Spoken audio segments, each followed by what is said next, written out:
오늘 본문 말씀을 보니까 이제 베스도가 부임을 하게 되고 수일이 지나서 아그리파 왕과 버니게가 베스도가 머무는 가이사랴로 인사차 내려오게 됩니다.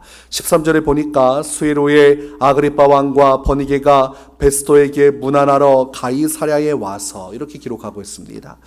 본문에서 기록하고 있는 이 아그리파 왕은 사도행전 12장에 나오는 헤롯 아그리파 1세의 아들입니다.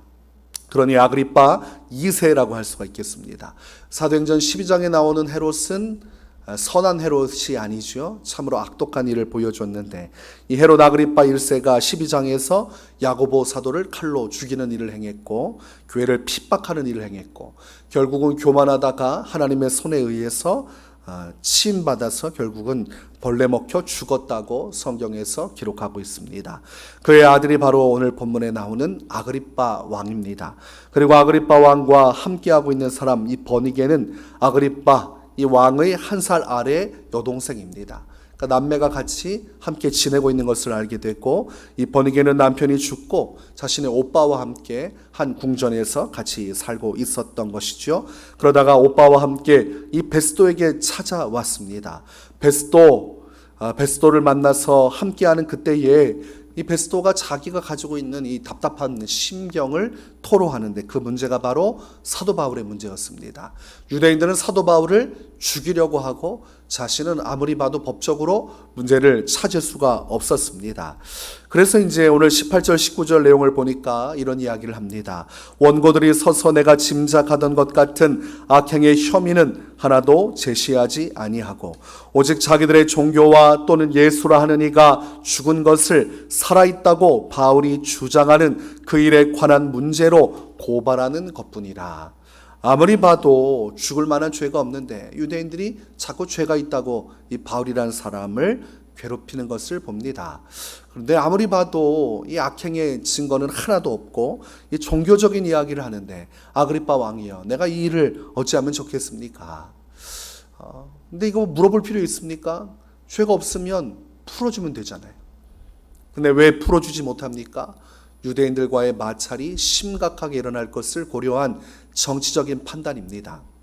그래서 전임자 벨릭스도 바울을 못 풀어줬습니다. 풀어줘야 되는데 유대인들이 워낙 거세게 나오니까 붙잡아뒀어요. 그리고 베스도도 지금 붙들어 두고 있는 것입니다. 죄 없다 하고 풀어주면 되는데 지금 풀어주지 않으니까 이게 골칫거리가 되는 것이고 바울이 자유로워져야 되는데 죄가 없는 채로 지금 묶여 있는 것입니다. 그러니까 너무나 우스운 상황임에도 불구하고 이제 베스도 입장에서는 이 문제가 간단하지 않습니다. 정치적인 입장을 고려하면 골치 아픈 사건입니다. 그러므로 유대인이 원하는 대로 로마 시민을 함부로 내줄 수도 없고 그렇다고 유대인들의 뜻을 이렇게 완강한 뜻을 거부하고 완전히 모른 척하고 하면 자기가 앞으로 앞날이 고달플 것이 분명하니 참 난감한 상황이라 이제 아그리빠에게 이제 문의하고 도움을 요청하는 것이죠. 아무래도 정치력이 있고 힘이 있으니 어떻게 하면 좋을지 이야기를 하는 것입니다. 그러므로 우리가 이런 이야기를 보면 참 재밌지 않습니까? 분명히 답이 있는데 분명히 어떻게 해야 되는지 알면서도 그 일을 행하지 않는 것, 정의롭지 않고 공의롭지 않은 일이요 악한 일입니다. 이 아그리빠가 이제 나도 이 사람의 말을 듣고자 하노라 말을 하니까 오늘 본문 내용에 보니까 베스도가 자리를 마련하고 바울을 그곳으로 불러내는 것을 보게 됩니다. 이 유대인들과 이 베스도가 하는 일이 다 똑같습니다. 과거에 있었던 악행을 답습하고 있죠. 유대인들 지금 사도 바울을 죽이려고 하는 이 모든 행태들 예수님을 십자가에 못 박을 때 보였던 악행들입니다. 예수님의 죄가 없지만 억지로 대제사장의 관저로 끌고 가서 신성 모독자라고 이야기를 하고 또 로마인들 앞에 빌라도 앞에서 뭐라고 했습니까? 이 사람 자기가 왕이라고 하는데 이거 반란 아닙니까? 반역 아닙니까? 이거 내버려 둘 수 있습니까? 이렇게 그를 예수님을 반란자로 밀어붙여서 결국 십자가에서 죽게 만들었습니다. 그때도 명확한 증거가 없었어요. 거짓 증인들 내세웠는데 다 들통났습니다. 그래서 빌라도도 그 사실을 알고 있었기 때문에 풀어주려고 했습니다. 그런데 증거 하나 없이 악의적으로 예수님을 죄인으로 몰아세워서 죽이려고 했던 그 죄, 그 유대인들의 죄입니다. 그리고 빌라도도 똑같이요. 예수님 죄 없으면 풀어주면 되는데 못 풀어주지 않습니까? 밀란이 일어나는 것을 보니까 안 될 것 같아요. 차라리 풀어주는 것보다 예수라는 사람을 죽이는 것이 나에겐 좋다. 그리고 이 책임을 유대인들한테 돌리면 되지 않겠는가? 손을 씻고 유대인들에게 이 피해 값을 담당하라고 했지만 결과적으로는 죄 없는 바나바를 풀어주고 예수님을 죽이는 길로 가도록 이것을 방임했기 때문에 그가 예수님을 죽였다고 오래도록 우리 성도들은 고백하는 것입니다. 본디오 빌라도에게 핍박을 받았다. 그리고 십자가에 죽으셨다. 빌라도가 원흉이라는 것이죠. 그래서 유대인도 원흉이고 빌라도도 원흉이에요. 정의와 공의를 다 쳐버리고 하나님 앞에서 하나님의 뜻을 저버리고 악한 짓을 저질렀습니다. 그리고 오늘 본문 말씀에 나오는 유대인들이 똑같은 짓을 저지르고 있고 이 베스도 그리고 이전에 있던 벨릭스도 빌라도와 똑같은 죄를 저지르고 있습니다. 정의로운 척하지만 정의롭지 않죠. 무엇이 옳고 그른지는 알고 있지만 행하지는 않습니다. 이들의 모습이 누구의 모습을 닮아 있습니까? 바로 이 바리새인과 서기관들에게 행했던 그 말이 이들에게 또한 응하는 것입니다. 세례 요한이 뭐라고 합니까? 독사의 자식들아. 다 독사의 자식들입니다. 그 당시 바리새인들, 서기관들, 독사의 자식들, 이 유대인들이지만 하나님의 자녀지만 마귀의 자식으로서 마귀적인 일을 행했습니다. 그리고 나머지 이제 믿지 않는 로마 관료들도 다 독사의 자식들, 마귀들이죠. 세례 요한은 그것을 드러내어 말했을 뿐이지 그것이 물이 되는 말은 아닙니다. 어떻게 하나님의 선지자가 사람 앞에서 면전에 대고 독사의 자식이라고 말할 수 있는가? 그런데 실제적으로는 맞는 말입니다. 맞는 말이라고 하면 들어야 하고 회개해야 됩니다. 세례 요한은 자기 입장에서 독사의 자식이라고 말하는 것이 아니에요. 하나님의 입장에서 독사의 자식이라고 선언하고 외친 것입니다. 그러므로 고약한 선언이 아니라 하나님의 뜻 안에서 바르고 합당한 것이죠. 우리가 이 말씀을 받아들인다면 오늘날 그리스도인들이 많이 회개해야 됩니다. 우리가 이름만 그리스도인이지 실제적으로는 독사의 자식과 같은 행동을 하는 자들, 과거 서기관과 바리새인들 같이 또 베스도와 벨릭스와 같이 세상에서 하나님의 뜻을 저버리고 온갖 불법과 불의를 행하는 그리스도인들이 참으로 많습니다. 그래서 우리가 오늘날 교회를 비웃는 사람들의 소리를 듣게 되는 것이죠. 영화나 드라마를 보면 어떤 인물들이 표현됩니까? 아주 고약한 시어머니, 온갖 괴롭힘으로 며느리를 눈물 나게 하는 시어머니. 그 시어머니가 마지막에 뭐라고 합니까? 오 주여. 그 장면을 볼 때마다 소름이 끼치죠. 그리고 정말 성경책을 끼고 교회를 다녀와 놓고 정말 어떤 저렇게 미움받을 만한 거짓말과 더러운 추악한 짓을 할까? 그런 인물들이 묘사가 자꾸 됩니다. 왜 그렇습니까? 그런 그리스도인들이 실제적으로 많이 있기 때문입니다.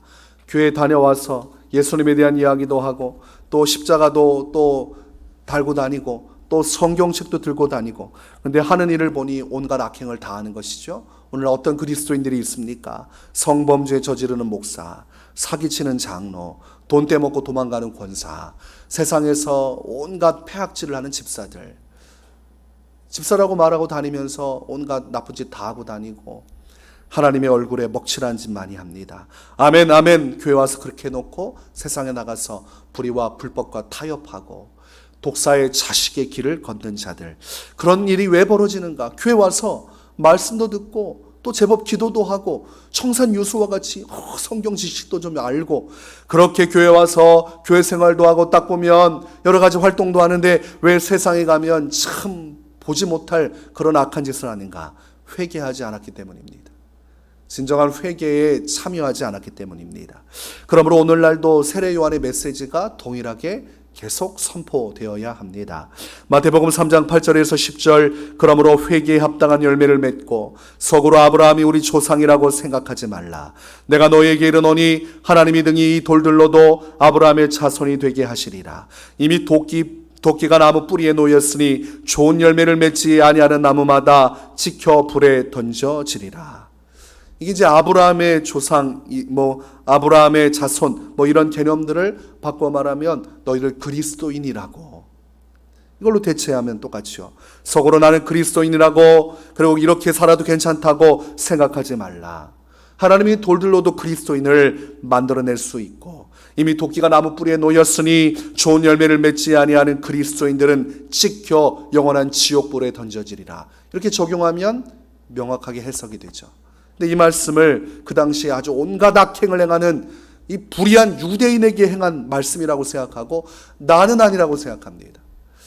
제자들이 예수님 팔자가 있다고 하니까 나는 아니지요 할 때 가룟 유다도 나는 아니지요 이렇게 얘기했지 않습니까? 결과적으로 예수님 팔아넘겼습니다. 왜 회개 안 합니까? 내가 그런 사람이라는 것을 이해하지 못하고 받아들이지 않습니다. 나는 그리스도인이고 교회 다니고 헌금도 하고 제법 기도도 하니까 이렇게 살아도 괜찮아. 그렇지만 주님은 네가 그리스도인이라는 이름을 가지고 있고 그런 고백을 가지고 있다 해도 너의 삶에 믿음에 합당한 열매가 없다면 너도 결국은 찍혀 불에 던져지리라. 하나님이 선택한 선민인 유대인들, 그 많은 민족 중에 주님이 불러세운 그 민족에게도 이런 말씀하셨으면 이방인 중에서 이방인인 우리가 어찌 하나님 앞에서 그리스도인이라는 이름으로 목에 힘을 줍니까?